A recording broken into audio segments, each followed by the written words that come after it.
Welcome back to part 3 of our series on a 1952 080 switcher set.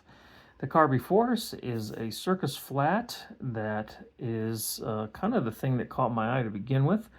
As you may recall seeing on this channel a few years ago, I found a circus engine in pieces at a train show and proceeded to do a pretty significant rebuild of that and repaint. And then since that time have been looking to add to that set. And so flats with circus cages are kind of the last piece to that puzzle. So when I saw this and saw that it was somewhat local, I got a little bit excited. And so I was very pleased when Dwayne was willing to meet with me. So I picked this up from him. And as with the rest of the set, it's been in storage a very long time. And so everything is pretty dirty. So I gave everything a bath with some nice warm soapy water and a soft brush, and am now assisting some of the drying with a heater that's turned on fairly low so I don't risk damaging anything, and just trying to dry things off because there's some rust on the axles and whatnot that I want to clean off too, so I wanted to dry that first. And as I was thinking about sharing all of this with you, I was also thinking about how the more I get into circus sets, the more I realize there's a lot more that I don't know. There are a couple people that I've run into that have been collecting circus materials and cars and all kinds of different things for many years, and they have some pretty amazing collections. And so I reached out to the two people I know who are probably most into this, and they both were kind enough to send me pictures. And so I think I'll go ahead and keep talking here as you look at those pictures. And while we're looking at those pictures, I'll just keep drying these things off, and maybe eventually they'll be ready for me to keep working on them.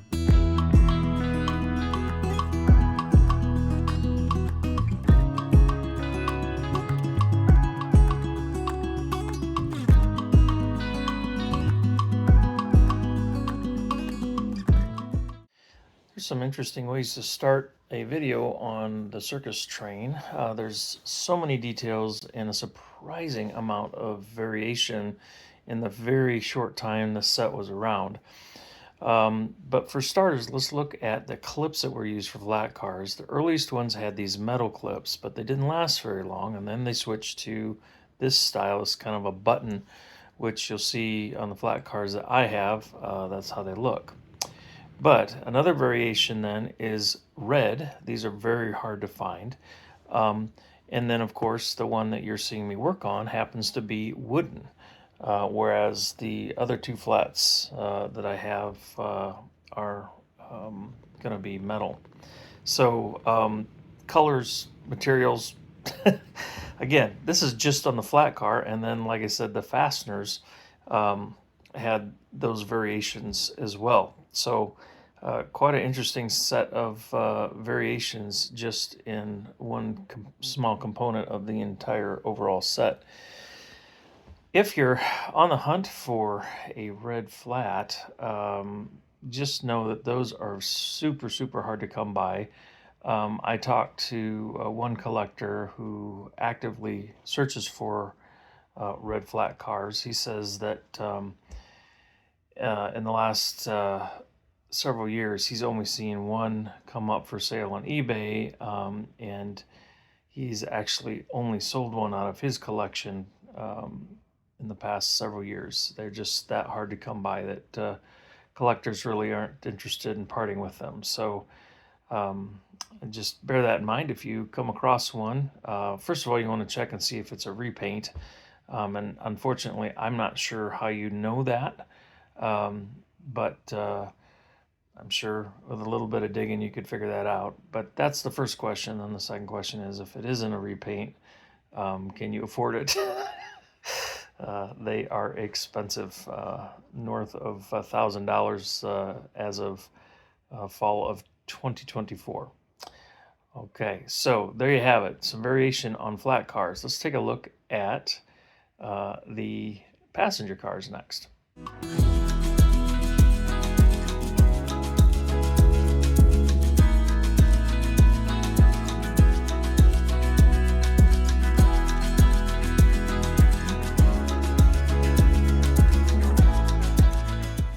So passenger cars that were used in circus sets are the good old New Haven style that happen to get a different color paint and or plastic and of course decals.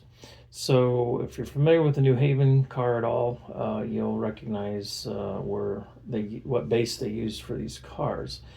But just like everything else we've seen so far, you've got variations. Now, to the best of my understanding, the variations for the passenger cars are the following. You have painted yellow, you have plastic yellow, and then you also have one that has a red frame.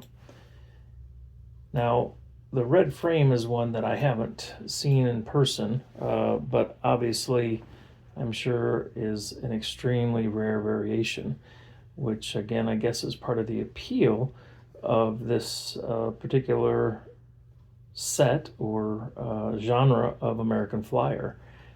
You've got a whole lot of variational change-ups in, again, just 1 or 2 years of production.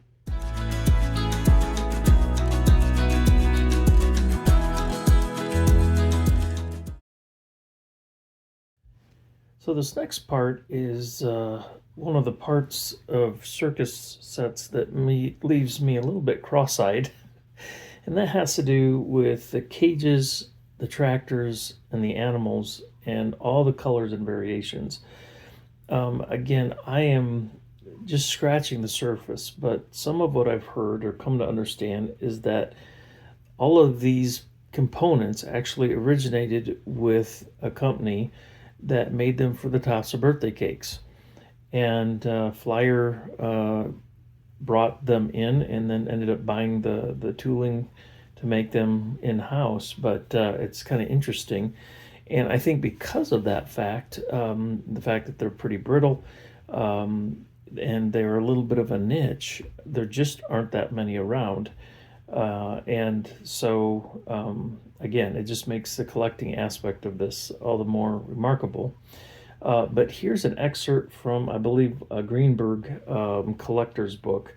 I'm just going to read it, and then I'll show you some pictures. And as you see the pictures, you'll be able to kind of focus in on the kind of variations that you'll see versus just kind of the initial shock and awe is that, oh my word, there's so much here, it's so busy. But let's go ahead and see what the writing has to say. So the American Flyer Circus sets were produced between 1950 and 1953.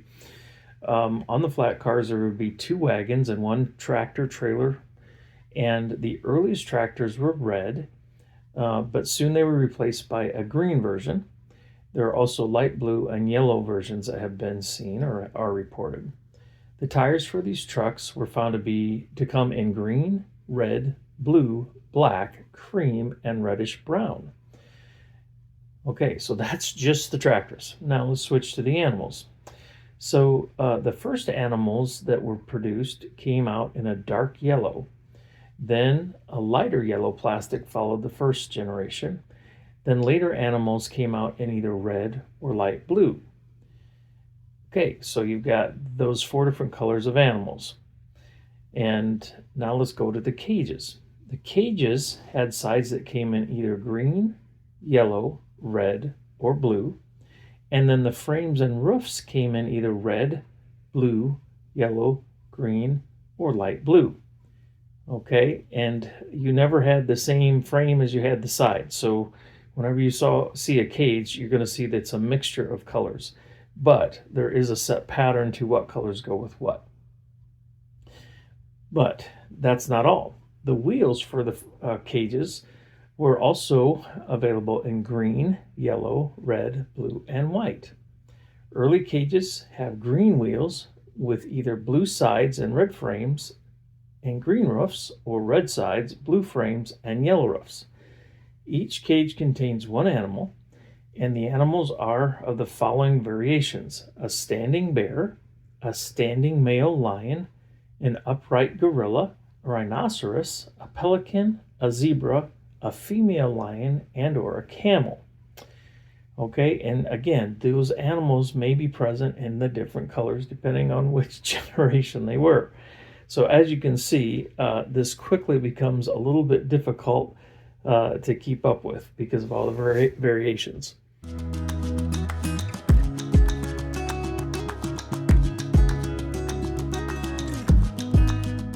Last part of the circus set had to do with cardboard inserts that were included that could be punched out, and then the instructions were followed. You could have several different pieces of a circus to adorn your layout, including the main circus tent and a couple other buildings. In addition, you got a supply of something like 28 or 30 admission tickets. So they did some fun things with this set that is kind of unique. I'm only aware of one other set called the farm set where they included cardboard punch outs with the train. So kind of a uncommon thing to do.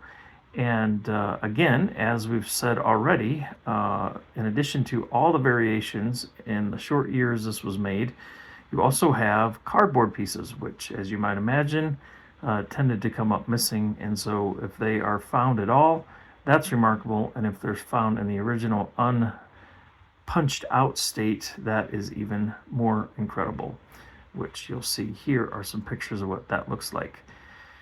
I hope you've enjoyed this little venture into a bit of a rabbit hole.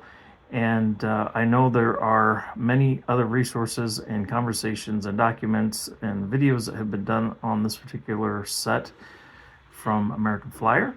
But I thought I would go ahead and do kind of a 101 introductory video on it. And if you are interested in more details about these sets, I'd encourage you to dig around on the internet, on Facebook pages, in the documents, because I know this is a subject that has been talked about in much greater depth at certain events, and some of that has been recorded.